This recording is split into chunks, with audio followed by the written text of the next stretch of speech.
कुछ वर्ष पहले तक किसने सोचा था कि हमारे देश में गांव में रहने वाली महिलाएं भी ड्रोन उड़ाएंगी। लेकिन आज ये संभव हो रहा है। आज तो गांव गांव में ड्रोन दीदी की इतनी चर्चा हो रही है। हर किसी की जुबान पर नमो ड्रोन दीदी, नमो ड्रोन दीदी, ये चल पड़ा है। हर कोई इसके विषय में चर्चा कर रहा है। एक बहुत बड़ी जिज्ञासा पैदा हुई है और इसलिए मैंने भी सोचा कि क्यों ना इस बार मन की बात में एक नमो ड्रोन दीदी से बात की जाए। हमारे साथ इस वक्त नमो ड्रोन दीदी सुनीता जी जुड़ी हुई हैं, जो उत्तर प्रदेश के सीतापुर से हैं। आइए उनसे बात करते हैं। सुनीता देवी जी, आपको नमस्कार। नमस्ते सर। अच्छा सुनीता जी, पहले मैं आपके विषय में जानना चाहता हूँ, आपके परिवार के विषय में जानना चाहता हूँ।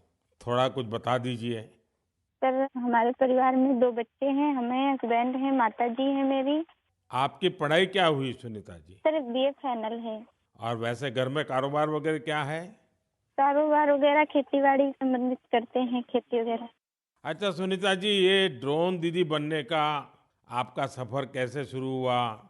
आपको ट्रेनिंग कहाँ मिली? कैसे कैसे बदलाव क्या आया, मुझे पहले से जानना है। जी, सर ट्रेनिंग हमारी फूलपुर इफ़को में हुआ था इलाहाबाद में, और वहीं से हमको ट्रेनिंग मिली है। तो तब तक आपने ड्रोन के विषय में सुना था कभी? सर सुना नहीं था, एक बार ऐसे देखे थे, कृषि विज्ञान केंद्र जो सीतापुर का है, वहाँ पे हमने देखा था, पहली बार वहाँ देखा था हमने ड्रोन। सुनीता जी, मुझे ये समझना है कि मानो आप पहले दिन गए, जी। पहले दिन आपका ड्रोन दिखाया होगा, फिर कुछ बोर्ड पे पढ़ाया गया होगा, कागज पे पढ़ाया गया होगा, फिर मैदान में ले जाके प्रैक्टिस, क्या क्या हुआ होगा? आप मुझे बस समझा सकती हैं पूरा वर्णन? जी, जी सर। पहले दिन सर हम लोग जब गए हैं तो उसके दूसरे दिन से हम लोगों की ट्रेनिंग शुरू हुई थी। पहले तो थ्योरी पढ़ाई गई थी, सब क्लास चले थे 2 दिन। क्लास में ड्रोन में क्या-क्या पार्ट हैं, कैसे-कैसे आपको क्या-क्या करना है, ये सारी चीज़ें थ्योरी में पढ़ाई गई थी। तीसरे दिन सर हम लोगों का पेपर हुआ था। उसके बाद में फिर सर एक कंप्यूटर पे भी पेपर हुआ था, मतलब पहले क्लास चला, उसके बाद में टेस्ट लिया गया, फिर प्रैक्टिकल करवाया गया था हम लोगों का। मतलब ड्रोन कैसे उड़ाना है, कैसे-कैसे मतलब आपको कंट्रोल कैसे संभालना है, हर चीज़ सिखाई गई थी प्रैक्टिकल के तौर में। फिर ड्रोन काम क्या करेगा, वो कैसे सिखाया? सर ड्रोन काम करेगा कि जैसे अभी फसल बड़ी हो रही, बरसात का मौसम या कुछ भी ऐसे बरसात में दिक्कत होती, खेत में फसल में हम लोग घुस नहीं पा रहे हैं, तो कैसे मजदूर अंदर जाएगा। तो इसके माध्यम से हम बहुत फायदा किसानों को होगा और वहाँ खेत में घुसना भी नहीं पड़ेगा। हमारा ड्रोन जो हम मजदूर लगा के अपना काम करते हैं, वो हमारा ड्रोन से मेड़ पे खड़े होके हम अपना वो कर सकते हैं। कोई कीड़ा मकोड़ा अगर खेत के अंदर है, उससे हमें सावधानी भी बरतनी रहेगी, कोई दिक्कत नहीं हो सकती है। और किसानों को भी बहुत अच्छा लग रहा है। सर हमने 35 एकड़ स्प्रे कर चुके हैं अभी तक। तो किसानों को भी समझ है कि इसका फायदा है? जी सर, किसानों को बहुत संतुष्ट होते हैं, कह रहे हैं बहुत अच्छा लग रहा है, समय का भी बचत होता है, सारी सुविधा आप खुद देती हैं, पानी, दवा सब कुछ आप साथ में रखती हैं, और हम लोगों को सिर्फ आके खेत बताना पड़ता है कि कहाँ से कहाँ तक मेरा खेत है, और सारा काम आधा घंटे में ही निपटा देती।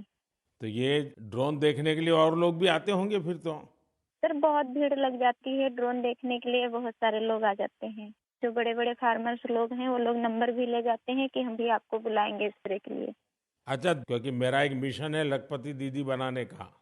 अगर आज देश भर की बहनें सुन रही हैं, तो एक ड्रोन दीदी आज पहली बार मेरे साथ बात कर रही है, तो क्या कहना चाहेगी आप? जैसे आज मैं अकेले ड्रोन दीदी हूँ, तो ऐसे ही हजारों बहनें आगे आएँ कि मेरे जैसे ड्रोन दीदी वो भी बने। और मुझे बहुत खुशी होगी कि जब मैं अकेली हूँ, मेरे साथ में और हजारों लोग खड़े होंगे, तो बहुत अच्छा लगेगा कि हम अकेले नहीं, बहुत सारे लोग हमारे साथ में ड्रोन दीदी के नाम से पहचानी जाती हैं। चलिए सुनीता जी, मेरी तरफ से आपको बहुत बहुत बधाई। ये नमो ड्रोन दीदी, ये देश में कृषि को आधुनिक बनाने का एक बहुत बड़ा माध्यम बन रही है। मेरी बहुत बहुत शुभकामनाएं। Thank you sir. Thank you.